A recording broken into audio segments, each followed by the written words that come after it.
Hi hello welcome to cube TV. నేను మీ సరిత. ఈరోజు నాతో పాటు వెరీ స్పెషల్ గెస్ట్, 30 సంవత్సరాల నుంచి సుదీర్ఘంగా రియల్ ఎస్టేట్లో అనుభవం ఉన్న వ్యక్తి, అలాగే related oxygen founder come CEO doctor Nandi Rameshwar గారు ఉన్నారు. మాట్లాడతాం. నమస్తే సార్.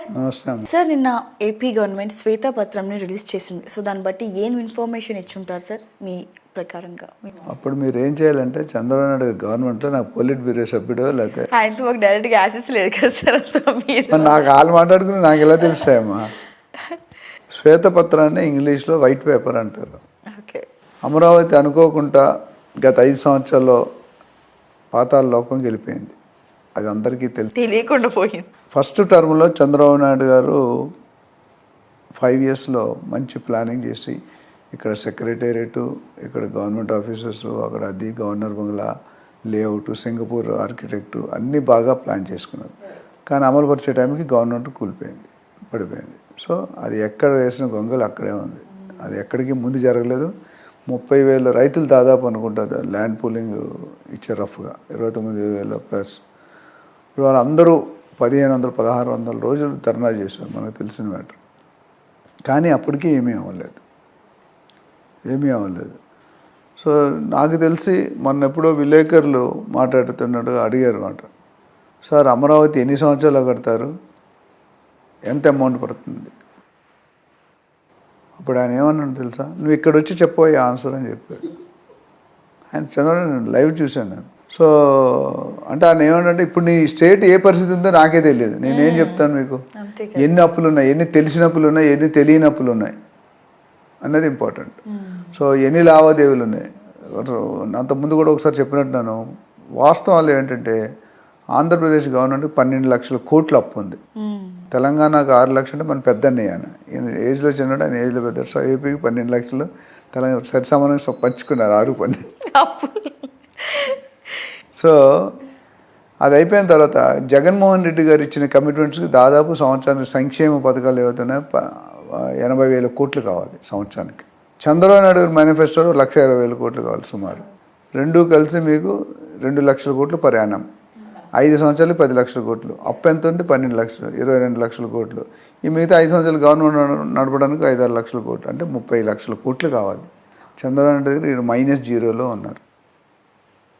సో దానికి ఆయన ఏం చేశాడంటే ఈ సీఎం అయిన కొన్ని రోజుల దగ్గరండి కొద్ది అధ్యయనం చేసి మినిమం రఫ్గా మన ప్లాన్ ఏంటి, మనం ఇప్పుడు ఏ స్టేజ్లో ఉన్నాం, ఏ స్టేజ్కి వెళ్దాం అనుకుంటాం, దానికి కావాల్సిన పరికరాలు, రిసోర్సెస్, వనరులు ఏంటి అనేది దాన్ని శ్వేతపత్రం రూపంలో రిలీజ్ చేశారు.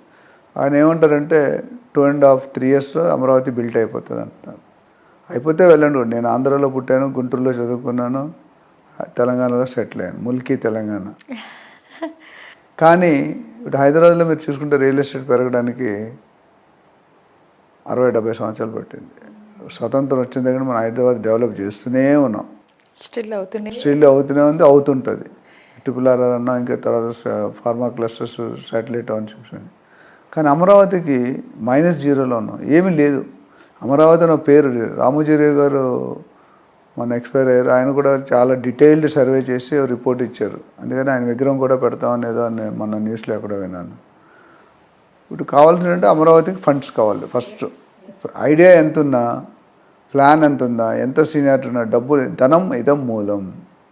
డబ్బు లేకుండా ఏమీ జరగదు. ఇప్పుడు ఆయన ప్లానింగ్ అంతా ఈ శ్వేతపత్రంలో ఏం చెప్పారంటే, ఇది నా ప్లాను, ఇది ఇక్కడ ఇది వస్తుంది, ఇక్కడ ఇది వస్తుంది, సీడ్ యాక్సెస్ రోడ్ ఇది, హైకోర్టు ఇక్కడ వస్తుంది, గవర్నర్ బంగ్లా వస్తుంది, ఎంత ఫండ్స్ కావాలి, ఏ సిటీకి ఎంత కావాలి అనేది ఏదో క్లారిటీ తెచ్చుకున్నారు. తెచ్చుకొని డబ్బులు తేవడానికి ఇప్పుడు ఆలోచన చేస్తారు. ఎందుకంటే ఫస్ట్ ఆయన 2-3 టూర్లు వెళ్తే 1 లక్ష కోట్లు, 2 లక్షల కోట్లు తెచ్చుకుంటే ఆ డబ్బులతో కొద్దిగా ఇక్కడ పెట్టి అక్కడ మాట్లాడే పరిస్థితి ఉంది. లేకపోతే అమరావతి ఎక్కడ ఉంది అక్కడే ఉంటుంది. చాలామంది ఏమంటారంటే 50 లక్షలు 6 కోట్లు 5 కోట్లు ఎందుకు అవుతుందండి? 50 లక్షల కోట్లు కొనేవాడు కూడా ఆలోచిస్తాడు కదా.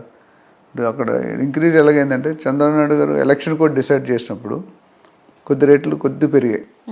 10 రూపాయలు 12 రూపాయలు అయింది. ఎలక్షన్ అయిపోయిన తర్వాత 15 రూపాయలు అయింది. ఎగ్జిట్ పోల్ వచ్చాక 18 రూపాయలు అయింది. సీఎం అయిన తర్వాత 20 రూపాయలు 30 రూపాయలు అయిపోయింది. అది అవుతుందా లేదంటే వాస్తవంగా అయితే నాకు తెలిసి నేను మొన్నే సర్వే చేసుకొచ్చాను, విజయవాడ, వైజాగ్ అన్నీ వెళ్ళి.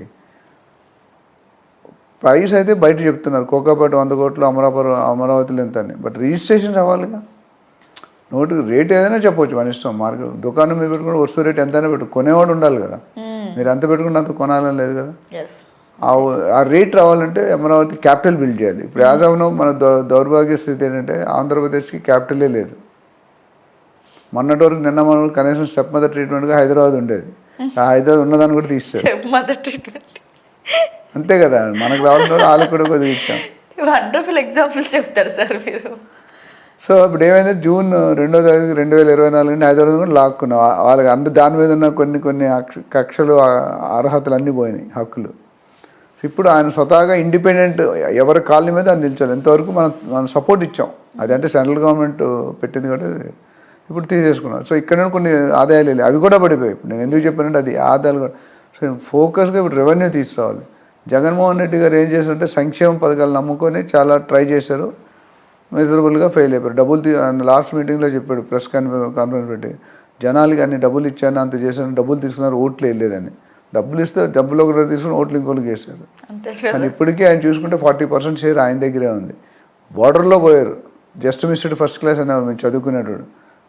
40% పాస్ మార్క్ అంటే 39, 38 వస్తే ఫెయిల్ అయిపోతాం. ఆయన పరిస్థితి కొన్ని అట్లా ఉందేమో నా just idea. So at the end of the day Amaravati will grow, has to grow.